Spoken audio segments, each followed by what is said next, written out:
নমস্কাৰ আপোনালোক সকলোকে পুনৰবাৰ টিকে মাইণ্ডৰ অন্য এটা ৰাতিপুৱাৰ ধামাকাদাৰ খবৰলৈ স্বাগতম জনাইছো। অন্য দিনৰ দৰে আজিও আপোনালোকৰ বাবে দিনটোৰ কেইবাটাও গুৰুত্বপূৰ্ণ খবৰ লৈ আহিছো। ভিডিঅ'টো প্ৰথমৰ পৰা শেষলৈকে চাই থাকিব।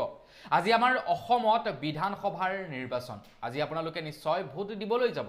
তো ভোট দিবলৈ যোৱাৰ আগত আপোনালোক সকলোকে সৰুকৈ এটা ৰিকুৱেষ্ট, আপোনালোকে কিন্তু এইবাৰ পাৰ্টি চাই নহয়, প্ৰাৰ্থী চাইহে ভোট দিব।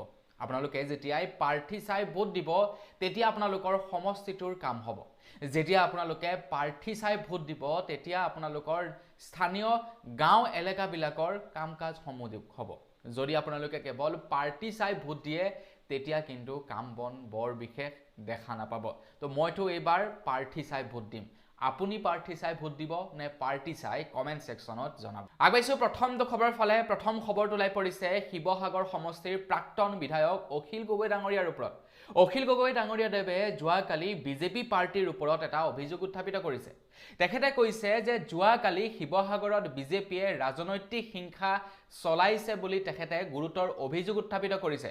তেখেতে কোৱা অনুসৰি এজন ৰাইজৰ দলৰ কৰ্মীক মৰিয়াই আহত কৰে বিজেপিৰ কিছু লোকে।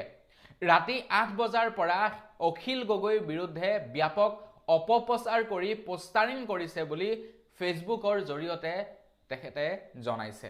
তো এইবাৰ আমাৰ অসমৰ নিৰ্বাচন কোনফালে গতি কৰিছে ধৰিব পৰা নাই। চাৰিওফালে কেৱল হিংসা। কংগ্ৰেছে যদি বেয়াকৈ কৈছে বিজেপি প্ৰাৰ্থীবিলাকক যদি পাৰ্চনেল এটেক কৰিবলৈ চেষ্টা কৰিছে, আনফালে বিজেপিয়ে আকৌ বাকী প্ৰাৰ্থীবিলাকক পাৰ্চনেল এটেক কৰিবলৈ চেষ্টা কৰিছে।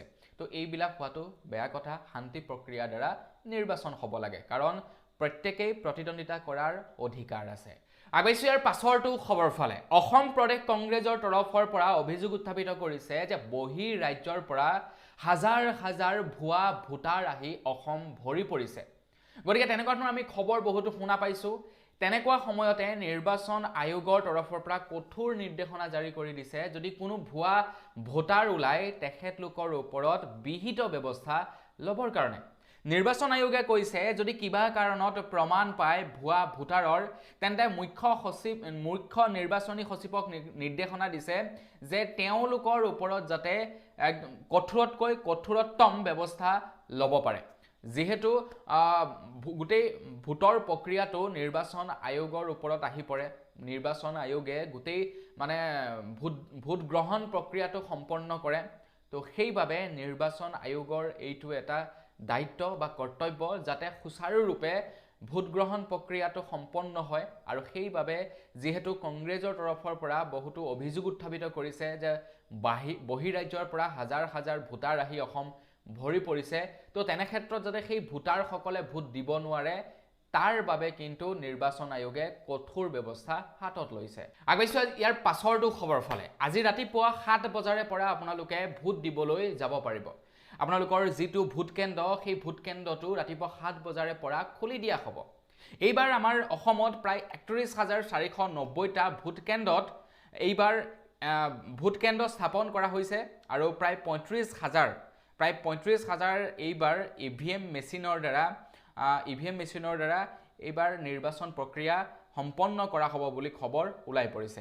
সকলোবিলাক বিষয়ববীয়া, প্ৰিজাইডিং অফিচাৰ, প্ৰশাসনকে ধৰি সকলোবোৰ ইতিমধ্যে উপস্থিত হৈছেগৈ ভোট কেন্দ্ৰৰ সমীপত। তো আপোনালোকে ধ্যান ৰাখিব যাতে আমাৰ অসমৰ নিৰ্বাচন সুচাৰুৰূপে হৈ যায়। আৰু তাৰ পূৰ্বে আপোনালোকক আৰু এটা কথা জনাই দিওঁ, এইবাৰ কিন্তু ফটো মৰা বা ভিডিঅ' ক্লিক কৰা এইবিলাক সম্পূৰ্ণৰূপে নিষিদ্ধ। তো আপোনালোকে যেতিয়াই নেকি ভোট দিবলৈ যাব, মোবাইল ফোন, হেডফোন, আপোনালোকৰ এণ্ড্ৰইড ৱাটছ এইবিলাক লগত লৈ নাযাব। আগবাইছোঁ ইয়াৰ পাছৰটো খবৰ ফালে। এইখিনিতে খবৰ ওলাই পৰিছে প্ৰায় 5 দিন হস্পিটেলাইজ হৈ থকাৰ পাছত গৌৰিমা বৌ ঘৰলৈ উভতিছে বুলি খবৰ ওলাই পৰিছে। জুবিন দা আমাৰ মাজৰ পৰা নাইকিয়া হোৱাৰ পাছৰে পৰা বৌয়ে নিজৰ স্বাস্থ্যৰ প্ৰতি অলপো যত্ন নোলোৱা হৈছে। তেখেত মানসিকভাৱে খুবেই ভাগৰি পৰিছে। এতিয়া জুবিন দা আমাৰ বাবে একো নহয় যদিও ভাবকচোন আমাৰ কিমান যে দুখ লাগিছে, নহয়নে বাৰু? জুবিন দা যেতিয়া আমাৰ মাজৰ পৰা নাইকিয়া হৈ গৈছিলে সেইকেইদিন মানুহে না ভালদৰে খাইছিলে না ভালদৰে মানুহে ফূৰ্তি ফাৰ্তা কৰিছিলে। ইনফেক্ট এতিয়া পৰ্যন্ত আমি সেই দুখ পাহৰিব পৰা নাই। গতিকে তেনে অৱস্থাত তেখেতৰ আটাইতকৈ প্ৰিয় মানুহগৰাকীয়ে, যিগৰাকীয়ে নেকি নিজৰ আটাইতকৈ প্ৰিয় মানুহজনক হেৰুৱাইছে, তো তেখেতৰ কথানো কেনেকৈ পাহৰিব পাৰে তো 5 দিনৰ অন্তত তেখেত ঘৰলৈ বুলি উভতিছে ডক্টৰে খাদ্য আৰু সময়মতে হোৱাৰ পৰামৰ্শ দিছে তেখেতে মানসিকভাৱে খুবেই ভাগৰি পৰিছে তেখেতৰ একেবাৰে লো সুগাৰ লো প্ৰেছাৰ তো নিজৰ স্বাস্থ্যৰ যত্ন লোৱাৰ তেখেতৰ বৰ্তমান সময় তো সেই কাৰণে সময়মতে শুবলৈ কৈছে আৰু ভালদৰে খাদ্য খাবলৈ তেখেতক পৰামৰ্শ দিছে আগৈছো ইয়াৰ পাছৰটো খবৰ ফালে যোৱাকালি আমি নিউজত দেখা পাইছিলোঁ আৰু বহু লোকে ভিডিঅ' প্ৰচাৰ কৰিছিলে যে আমাৰ অসমত হঠাতে বিহাৰৰ ৰেজিষ্ট্ৰেশ্যনৰ বহুতো গাড়ী দেখিবলৈ পাইছোঁ এতিয়া একাংশ লোকে কৈছে যে বিহাৰৰ পৰা হঠাৎ এনেধৰণেৰে গাড়ীসমূহৰ জৰিয়তে হাজাৰ হাজাৰ মানুহ অসমৰ বিধানসভা নিৰ্বাচনত ভোট দিবলৈ আহিছে যাৰ কাৰণে নেকি কৈছোই আপোনালোকক প্ৰথমেই ইতিমধ্যে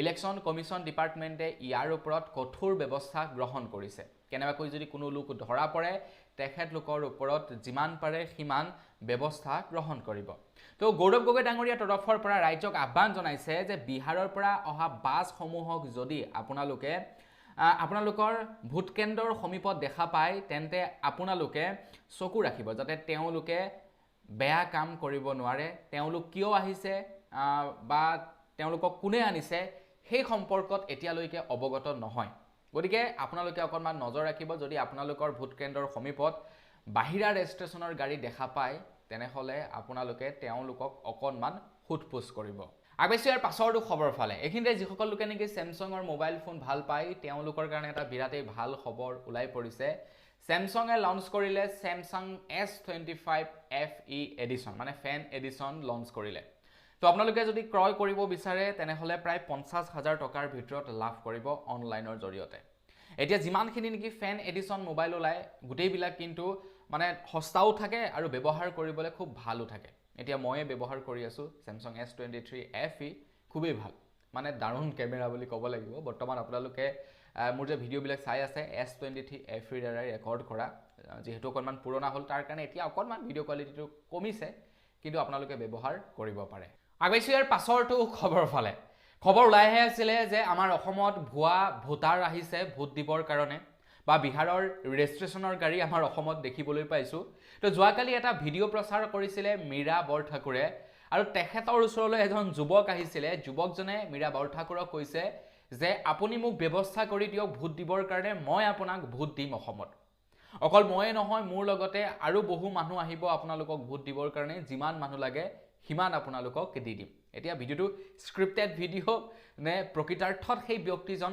মীৰা বৰঠাকুৰ ওচৰলৈ আহিছিল তেনে প্ৰস্তাৱ লৈ সেই সম্পৰ্কত ক'ব নোৱাৰিম কিন্তু কথাটো হৈ গল কি যে বলে জতে বাঘৰ ভয় তাতে ৰাতি হয় এনেকুৱা এটা কথা আছে নহয় ঠিক তেনেকুৱা ধৰণৰ হৈছে তাৰ পিছত মীৰা বৰঠাকুৰে এই গোটেই ঘটনাটোৰ সম্পৰ্কে মিডিয়াক জনালে আৰু অসম আৰক্ষীয়ে তেখেতক আটক কৰিছে চাওকচোন না তেখেতৰ ওচৰত ভোটাৰ কাৰ্ড আছে না কিবা আছে ভোট দিবলৈ আহিছে অসমত আৰু মীৰা বৰঠাকুৰক প্ৰপ'জেল দিছে যে আপুনি ভোট দিয়াৰ ব্যৱস্থাটো কৰি দিয়ক মইটো দিমেই লগতে আৰু মানুহ ভোট দিবৰ কাৰণে লৈ আহিম আগৈছো ইয়াৰ পাছৰটো খবৰ ফালে খবৰলৈ পৰিছে যোৰহাটৰ পৰা নিৰ্বাচনৰ আগদিনাখন অৰ্থাৎ যোৱাকালি যোৰহাটত এজন কংগ্ৰেছ কৰ্মীক হত্যা কৰে বুলি খবৰ ওলাই পৰিছে কোনে হত্যা কৰিলে সেই সম্পৰ্কত এতিয়ালৈকে একো জানিব পৰা নাই কিন্তু খবৰ ওলোৱা অনুসৰি যোৰহাটত নিৰ্বাচনৰ আগদিনাখনেই অঘটন হৈছে য'ত নেকি এজন যোৰহাটৰ কংগ্ৰেছৰ নেতাক হত্যা কৰা হৈছে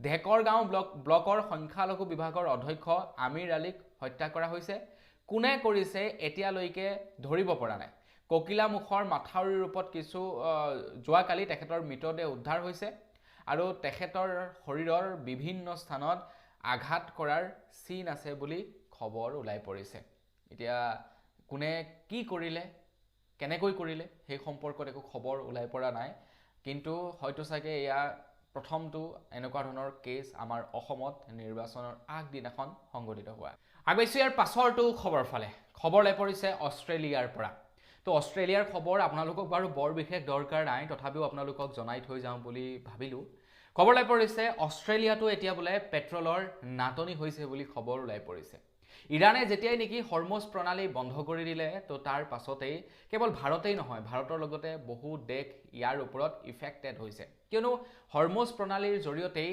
দেশৰ প্ৰায় 20তকৈও বেছি মানে 20%তকৈও অধিক ফিউলৰ মানে সেই ফালেৰে যাতায়াত হয় যিহেতু হৰমুজ প্ৰণালী বন্ধ কৰি দিছে ইৰাণে, তো তাৰ কাৰণে এতিয়া গোটেই মানে গ্লোবেলি গোটেই দেশবিলাকতে বহু পৰিমাণেৰে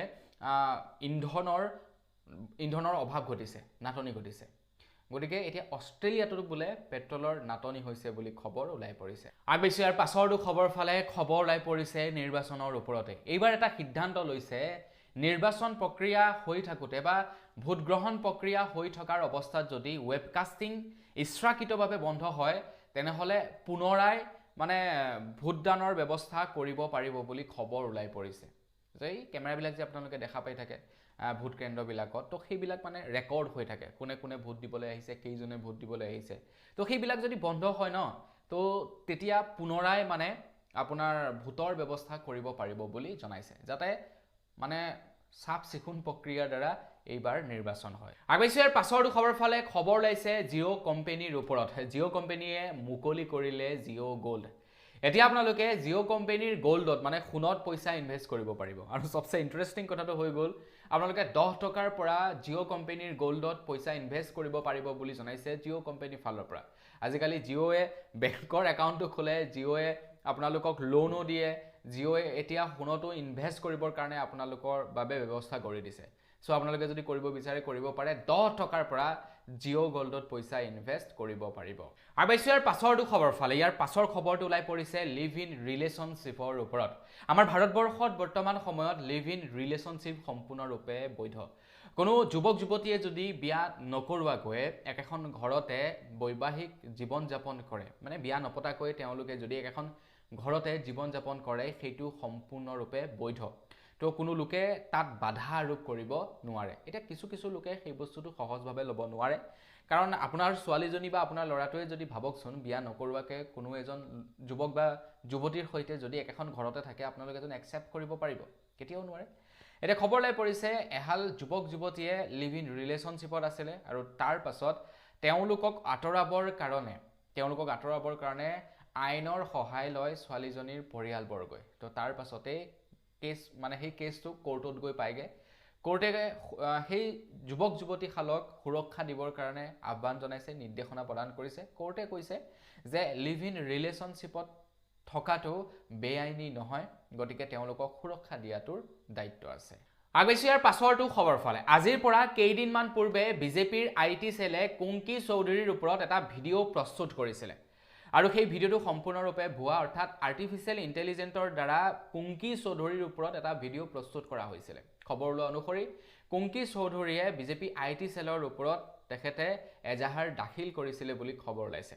এতিয়া কুংকি চৌধুৰীৰ এজাহাৰ কিমান দূৰ পালেগে সেইটো কিন্তু নাজানো, কিন্তু মুখ্যমন্ত্ৰী হিমন্ত বিশ্ব শৰ্মাদেৱৰ পত্নী ৰিণিকী ভূঞা শৰ্মাই পৱন খেৰৰ ওপৰত দিয়া FIRৰ ভিত্তিত অসম আৰক্ষী দিল্লী পালেগৈ 24 ঘণ্টাৰ ভিতৰতে।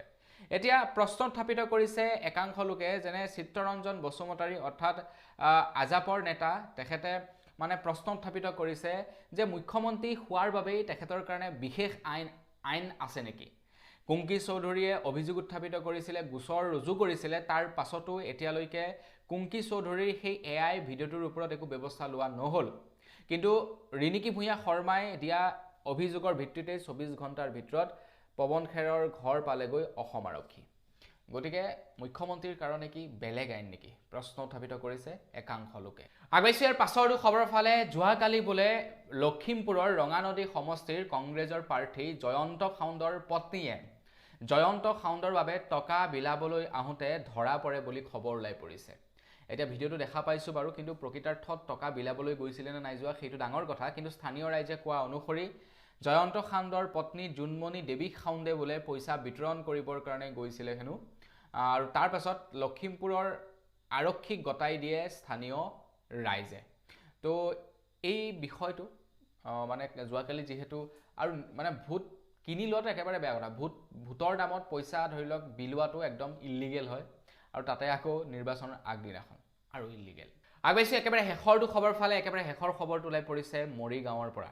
তো এইখিনিতে মৰিগাঁৱৰ পৰা খবৰ ওলাই পৰিছে, যোৱাকালি এজন মানে অফিচাৰ, ইলেকশ্যন ডিউটিত থকা অফিচাৰৰ হঠাতে মৃত্যু হয় বুলি খবৰ ওলাই পৰিছে। খবৰ লোৱা অনুসৰি মৰিগাঁৱত ভোটগ্ৰহণৰ সামগ্ৰী বিতৰণ কেন্দ্ৰত অঘটন সংঘটিত হয়। EVM লোৱাৰ পাছতেই চিজাৰ এটেক আহি এগৰাকী কৰ্মচাৰীৰ মৃত্যু হয় বুলি খবৰ ওলাই পৰিছে এতিয়া মানে হাৰ্ট এটেকত আৰু হাৰ্ট এটেক বুলি কয় চিজাৰ এটেক তো তেখেতৰ মৃত্যু হয় বুলি খবৰ ওলাই পৰিছে তো মানে তেখেতক হয়তো চাগে চিন্তিত হৈ আছিলে গোটেই বিষয়টোক লৈ হয়তো প্ৰথমবাৰৰ কাৰণে ডিউটি কৰিব যাব পাৰে স্বাস্থ্যৰ হয়তো চাগে পূৰ্বৰ পৰাই বেয়া থাকিব পাৰে তো তেখেতৰ মৃত্যু হয় বুলি খবৰ ওলাই পৰিছে তেখেতৰ আত্মাই যাতে চিৰশান্তি লাভ কৰে তাৰেই কামনা কৰিছোঁ তো বন্ধুসকল বছ আজি ভিডিঅ'ত জনাবলগীয়া খবৰ ইমানকেইটাই আছিলে খবৰকেইটা জানি কেনে পালে সেই সম্পৰ্কত জনাব যদি ভাল লাগিলে লাইক এটা কৰি থৈ যাব চেনেল যদি ছাবস্ক্ৰাইব কৰা নাই ছাবস্ক্ৰাইবটো কৰি ল'ব পুনৰ লগ পোৱাৰ বিৰাম কিছু ধন্যবাদ জয়